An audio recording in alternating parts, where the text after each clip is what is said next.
Olá, meus queridos alunos, tudo bem? Hoje nós vamos ver na aula de Ciências conhecendo o sistema ósseo para o 6º ano. Meu nome é o professor Emanuel Martins. Então, galerinha, como vocês podem ver aí no nosso primeira imagem, nós temos aí vários desenhos. Nós temos o desenho do átomo, molécula, certo? Vários desenhos aí. Então, notem que esses desenhos estão numa ordem. Primeiro vem o átomo, depois vem a molécula, depois vem o organoide, célula, tecido, órgão, sistema e forma o organismo ou indivíduo. Esses aí, pessoal, são os níveis de organização dos seres vivos, do molecular até o organismo. Então, o ser humano é composto por o organismo do ser humano é composto por células, que é composto por moléculas, por átomos, por organelas, certo? Vocês viram em outro momento na aula de ciências falando sobre as células, a questão das células. Hoje nós vamos conhecer células do nosso sistema ósseo. Nosso sistema ósseo é composto por células, tanto células que constroem o nosso sistema ósseo, como células que desgastam nosso sistema ósseo. O sistema ósseo vai ser formado através da mineralização que está contida no alimento que a gente ingere, nas frutas e sais minerais que a gente come, certo? Vai estar lá presente várias estruturas, sais minerais, que eles vão ser absorvidos pelo nosso organismo ao longo da nossa existência e vão sendo armazenados dentro do sistema ósseo, na formação do osso. Então, pessoal, como vocês podem ver na nossa próxima imagem, a célula, todos os seres vivos são formados por uma ou mais células, consideradas a estrutura básica da vida. É nas células que ocorrem as transformações químicas essenciais para a manutenção da vida, como a obtenção de energia, a formação e a renovação de componentes do corpo e para a reprodução. No caso do sistema ósseo, nas células vai ocorrer a mineralização desses sais minerais no osso, porque o osso é formado por sais minerais, pessoal, certo? Então, cálcio, ferro, entre outros componentes, vão sendo mineralizados dentro dos ossos para que possa construir o osso. O osso começa a sua formação a partir da cartilagem, quando é bebê, ainda é bebezinho, certo? É o que ocorre. O molde, né, que é justamente fabricado dentro da cartilagem, vai sendo preenchida com esses sais minerais para então se formar osso. Então, é um processo lento na formação, né? Até porque quando nasce, né, o bebê nasce com a parte do crânio, né, na cabeça, ainda com os ossos meio que afastados, que nós popularmente chamamos de moleira. Então, ali a moleira ainda está tendo a formação, ainda está se fechando, né, aquela parte dos ossos na cabeça do bebê, para depois, então, né, o crânio ficar completo, certo? Então, na nossa próxima imagem aí, nós vamos ver algumas estruturas das células, certo? Então, as células elas são formadas por organelas citoplasmáticas, carioteca, membrana plasmática, citoplasma e o núcleo. Então, você vê aí, pessoal, nessa célula que está em cor verde, certo? Você vê que o citoplasma está na cor amarela, algumas organelas estão na cor laranja, rosa, vermelha e roxa, certo? Você vê aí que a carioteca, que é a membrana que envolve o núcleo, né? Onde está o material genético, o DNA, ou RNA, no caso, as organelas aí, citoplasmáticas, formando a célula. Ô professor, então quer dizer que uma célula do osso, ela também vai ser formada por parede celular, ela vai ter núcleo? Sim. As células do osso, ela também vão ter parede celular, vai ter, né, a membrana celular, no caso, parede não, membrana plasmática, né, para envolver, proteger a célula do meio externo, e também ela vai trabalhar nessa questão da mineralização do osso. Então, na nossa próxima imagem, nós vemos a fase da mineralização óssea. Como os ossos se formam? Eles se formam assim, pessoal. Inicialmente, você vê aí a menor imagem, certo? Aí, do osso, como se fosse o osso em azul. Isso aí é cartilagem. Aos poucos, ele começa a ir juntando os minerais, que é essa parte rosinha que vai surgindo aí no segundo osso. Depois de um certo tempo, vai surgindo uma parte meio que amarela dentro do rosa. Aí ele começa a juntar os sais minerais. certo? Células especializadas vão fazer essa organização no osso aí, vão juntar certos sais minerais e vai começar a se desenvolver a estrutura do osso. No caso, esse osso aí é um osso do tipo longo, certo? Ele é alongado. Aí depois, na fase de adolescente, criança, ainda vai mineralizando até chegar na fase adulto, que é quando todos os sais minerais, né, assim, necessários para o desenvolvimento dessa estrutura vão estar aí, né, formados, vão estar aí unidos. Aí você vê que fica a cartilagem ainda na extremidade do osso, né, que é essa parte rosada e meio azul, e no meio fica a amarela, que é a parte mais rígida. Agora, por que é necessária essa parte rosada aí no osso? Porque, pessoal, o osso ele vai se movimentar junto com outros ossos para poder criar o sistema, certo? Então, nesse momento que ele vai se movimentar junto com outros ossos, ele precisa de uma proteção para que não haja o desgaste. E é justamente, né, essa parte aí que está aí, a membrana, essa parte aí do osso, que vai estar presente e vai proteger o osso de atritar junto com outro osso, certo? Para que a gente possa fazer diversos movimentos no corpo. Na nossa próxima imagem, é os tipos de ossos. Ossos longos. Alguns ossos no corpo da gente têm formatos variados, diferentes. Então, nós vemos aí os ossos longos, húmero, una, rádio, fíbula, tíbia, fêmur, metacarpo, falanges. Esses ossos aí são considerados ossos longos. Por exemplo, as falanges. Onde é que eu encontro, professor? As falanges no meu organismo, nos dedos da mão, certo? Onde é que eu encontro o metacarpo e carpo? Nessa parte da mão, certo? Na palma da mão, aí onde está o carpo, o metacarpo. Onde é que eu encontro, professor?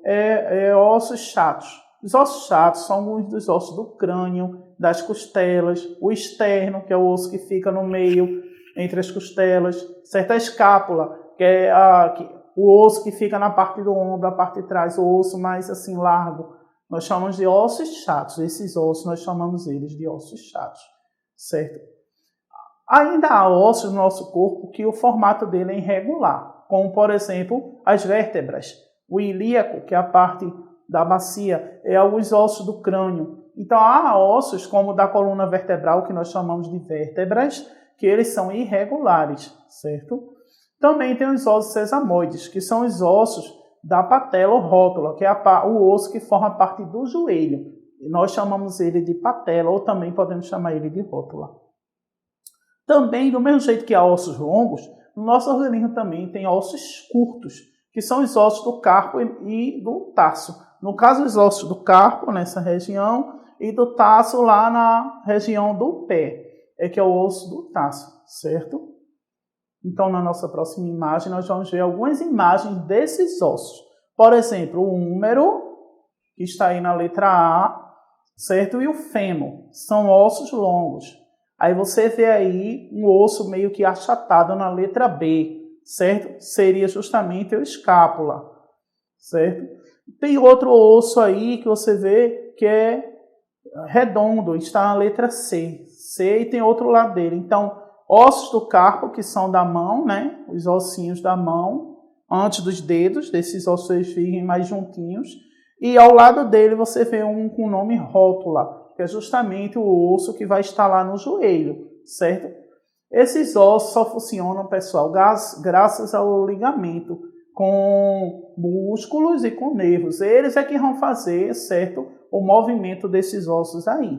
Então, você está vendo aí o húmero, o fêmur, que são ossos longos, está vendo a escápula, que é um osso chato, e está vendo a rótula e o carpo, que são ossos, né, irregulares, assim, né, diferenciados. Então, na nossa próxima imagem, a gente vê a questão da formação das células ósseas, as células ósseas trabalhando a formação do osso. Aí você vê aí, normal, né, o nome normal, o funcionamento normal do sistema, né, da parte óssea. Então, ao lado esquerdo da figura, você vê o nome da célula aí, representada por um bonequinho azul, osteoclasto. O que é que o osteoclasto está fazendo? Ele está tirando da estrutura como se fosse uma parede, né, um tijolinho, certo? A função dessa célula aí é quando for necessário ela tirar, remover, né, de alguma parte do corpo dos ossos os sais minerais. Aí vem outra célula aí de verde, né, aliás, ela está construindo. Aí a outra célula de verde, que é o osteoclasto, está com a picareta, certo? Então o osteoblasto vai construir, está aí com um monte de tijolinho na sacola e colocando no lugar, e o osteoclasto está tentando remover com a picareta. Um constrói e o outro tira. Ô professor, em que momento assim pode ocorrer isso aí no nosso organismo? Durante a fase da pré-adolescência, na fase criança, certo? Né? Ver essa questão aí desse movimento. Quando vai botar um aparelho, por exemplo, na boca, nos dentes, né? Para poder fazer a correção dos dentes, muitas vezes ocorre isso aí. Uma célula vai tirando o osso para que dê caminho para o dente, né, e se afastando, e a outra célula no outro lado vai construindo, entendeu? Então, uma ajuda a outra para fazer a formação óssea, né? Uma vai mineralizar e a outra vai desmineralizar. Quando chega na idade assim já adulta, para idoso, aí aqui coloca os sais minerais, começa a diminuir, né, a quantidade, e aqui tira os minerais, começa a entrar em atividade com maior frequência, removendo mais esses sais minerais, né? No caso aí da paredinha, que tá os dois bonequinhos. Na outra imagem, nós vemos a questão da osteoporose. Aí você vê que o osteoblasto está construindo, colocando o tijolo aí, certo? E o osteoclasto, em vez de estar como naquela figura anterior, apenas com a picareta, tentando remover, ele está como se fosse ali uma dinamite, ou seja, ele vai provocar uma grande explosão no osteoclasto e vai remover muitos sais minerais aí, muitas estruturas e vai abalar o osso. A osteoporose é uma doença óssea, no caso provocada, né, pela falta de minerais dentro do osso, fazendo com que ele fique fraco, né? E por isso tem que ter muito cuidado, né? Ir no médico, né, verificar, né, os sintomas, os sinais que ele vai indicar e ver se há possibilidade de fazer essa reposição, né, via oral, tomar alguns remédios que vai estar contido nele, né, a reposição do cálcio, né, vitaminas, onde vai ter a reposição, né, e também a questão da dieta, ir numa nutricionista também, o médico pode recomendar ir na nutricionista, ela dizer qual alimentos comer que possua mais sais minerais, né, para a reconstrução do osso, né, ou pelo menos para minimizar, né, o problema. Aí você vê a questão disso, o osteoblasto construindo e o osteoclasto removendo, né? Só que aí, no caso da osteoporose, ele vai remover em maior quantidade, ele não vai remover apenas na figura anterior com a picareta, ele quer remover um bocado de uma vez só.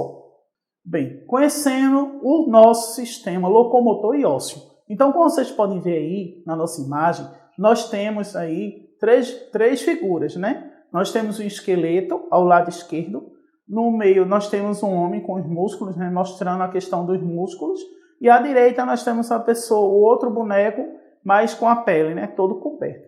Então o sistema aí, mostrando os três locomotor, é formado por músculos, ossos e nervos, certo? Você não consegue movimentar o músculo no seu corpo se você não tiver os ossos para sustentar o músculo e nem tiver os nervos para movimentar ambos. Porque que ocorre? Você vai sentir, né, a necessidade de dar o comando para o corpo e movimentar, como por exemplo, agora eu estou mexendo no meu braço, mas porque eu mandei um comando, né, da minha mente através do sistema nervoso, chegou lá no braço através do músculo, o músculo contraiu e o osso se moveu junto com ele. Então, está interligado. É necessário que haja essa interligação entre os três, entre o músculo, os ossos e os nervos, para que eles possam estar assim movimentando, certo? Abrir e fechar de mãos, né, vai depender aí da questão do sistema locomotor, da união dos três, do músculo, o osso e o nervo. Então, meus queridos alunos, o nosso sistema ósseo, ele é composto por ossos, certo? Que vieram através da mineralização e muitas vezes os movimentos que nós fazemos, eles são reflexos. Esses reflexos tanto podem ser condicionados, certo? Como podem ser respostas reflexas medulares. Então vejam só, reflexos condicionados. Existem algumas situações em que o treino, uma ação voluntária, pode se tornar automática. Isso acontece quando se aprende a caminhar, a andar de bicicleta, a ler ou a tocar um instrumento, certo? Então, aos poucos, essas ações passam a ser executadas sem pensar. Elas se transformam em reflexos condicionados. Então, você está lá, já aprendeu a andar de bicicleta, né? Vai pegar a bicicleta para andar, então você vai no automático. Você senta, bota o pé no pedal e começa a passear na sua bicicleta. Do mesmo jeito, você senta, pega o livro, já sabe ler, começa a ler e vai, né? Tranquilo.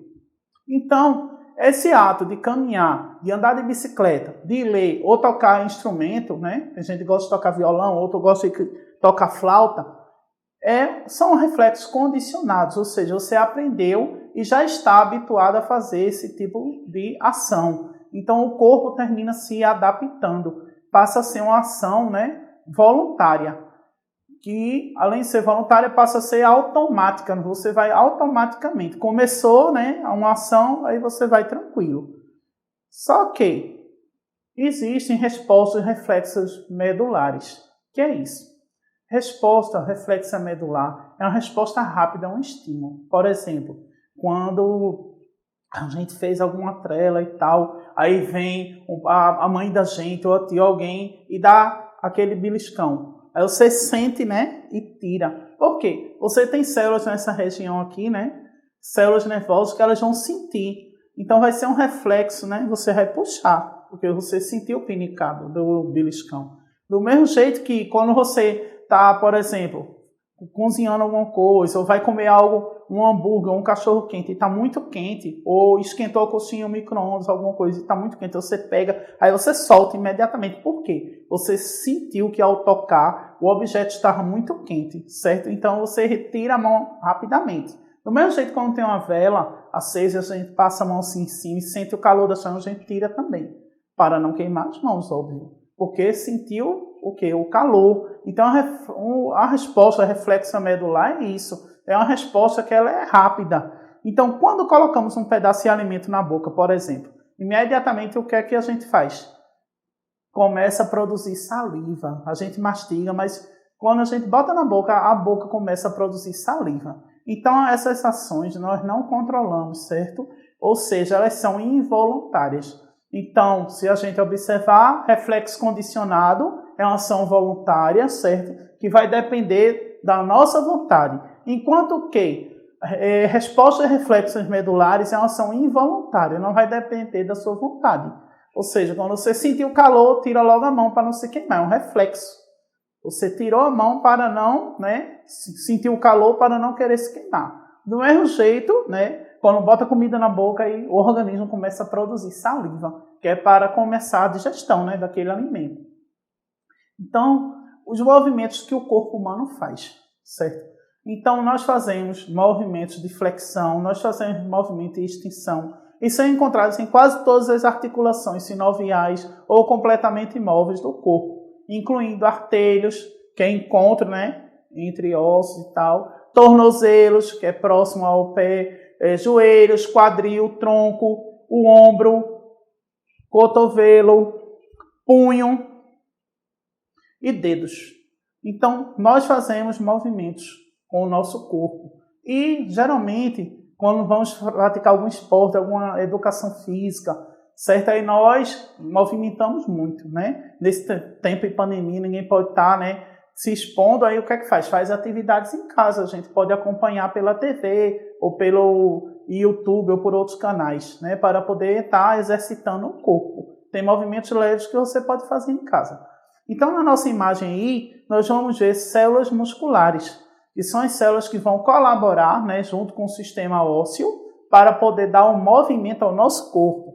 Então, célula muscular, ela pode ser cardíaca, como vocês podem ver aí na imagem, certo? A célula cardíaca, a célula muscular cardíaca, a outra célula é a muscular esquelética, que é justamente essa que também, cuida do movimento, certo? E a célula muscular lisa vai participar aí na questão da digestão, porque o sistema digestivo também faz os movimentos peristálticos para poder, né, colocar trabalhar a parte da digestão. Mas eu quero chamar a atenção aí para essa célula muscular esquelética, que é que vai trabalhando no músculo para ter o movimento. Aí você nota aí na figura que tem um músculo, junto dele tem essa parte branca, que são justamente os ligamentos, e junto com ele também tem os ossos, ele se conecta, né? E os nervos. Então o nervo dá o comando e o músculo vai contrair, né? Dobrando o braço aí do boneco. Então nós vemos no outro momento aí um exemplo, né, do movimento quando o cara está levantando peso. Veja aí na imagem o movimento muscular e ósseo. Então veja aí que ele pega, né, um peso e ele faz um movimento assim para dobrar, que é para justamente esse músculo que está aí ficar fortinho, né, e se desenvolver. Então é comum ele fazer esse movimento, né, como eu estou fazendo no meu braço. Um movimento para poder ficar, né, desenvolver mais a musculatura, como também outros movimentos. Os professores de educação física, o pessoal da academia, vai mandar você fazer para poder ter um bom condicionamento físico, certo? Não é obrigado a ser com esse peso aí, mas tem outras formas de você fazer movimentos, seja na natação, seja jogando bola, seja jogando handebol, basquete, vôlei, certo? Até de pega-pega, pega-pegou, essas brincadeiras de infância, você faz um movimento com o corpo. Então, movimento muscular, e você vê aí nas figurinhas que está ao lado do homem que está com o braço, né, com peso, você vê aí crianças, né, jogando bola, meninos e meninas, né, aí procurando, né, jogar com a bola, tem 4 aí na figura. E depois, num outro momento, você vê essas mesmas crianças, uma em volta da outra, brincando com as mãos nos olhos, né, formando como se fosse uma ciranda. E aí, nessa brincadeira, eles estão fazendo movimento com a face, com os ossos da face, estão fazendo movimento com os braços, estão fazendo movimento com as mãos, estão fazendo movimento com o corpo. As outras na foto estão jogando bola, fazendo movimento com as pernas e com todo o corpo. Então, o nosso corpo, ele precisa desse movimento, né? Ele precisa para que a gente possa ter, né, uma saúde plena. Então, exercícios físicos são comuns a gente fazer, tanto em casa como na escola, certo? Então, vejam só, na outra figura aí, o que tem? O pessoal está jogando como se fosse um vôlei, vários amigos aí jogando a bola um para o outro. E ao lado dessa figura, você vê uma pessoa fazendo, né, num desenho, o exercício físico em casa e acompanhando o exercício que está sendo feito na televisão. Então, naquele momento ali, né, ela está aproveitando aí para fazer um movimento igual, que é justamente, né, uma pessoa que já sabe, no caso um profissional, né, da educação física, um personal, está dando uma aula aí, né, na TV e ela está acompanhando para poder fazer os exercícios físicos. Então não é porque eu estou em casa, não é porque está em tempo de pandemia que eu vou deixar de fazer meus exercícios físicos. Eu posso muito bem fazê-los em casa, de forma moderada, certo? Utilizando objetos mais simples ou nenhum objeto, certo? O exercício alongamento, agachamento, vários exercícios podem ser feitos para aprimorar o corpo, né? Isso vai fazer com que a gente tenha mais saúde, mais vigor e mais força de vontade para poder fazer os serviços em casa, do dia a dia, para poder estar se deslocando. Até quando você vai caminhar, ou você caminha dentro de casa mesmo no corredor, é um exercício físico, sim. Você não está movimentando os ossos e os músculos, e o seu cérebro não está dando um comando para que faça esses exercícios. Então, quando você está fazendo isso, você está fazendo um movimento, certo? E o seu corpo vai agradecer por isso. E outra coisa, nós temos líquidos, né, que ficam entre essas juntas. Então, quando você faz esse movimento, você, querendo ou não, você deixa mais lubrificado, né? Deixa mais maleável, fica mais fácil fazer o movimento quando você fica fazendo, né, durante um período do tempo do seu dia, meia hora, 20 minutos, vai depender da indicação, né, do seu instrutor, do seu professor de educação física, das pessoas, dos profissionais que são responsáveis. Então, pessoal, essa é a nossa aula de hoje e nós vamos nos ver em outro momento. Muito obrigado.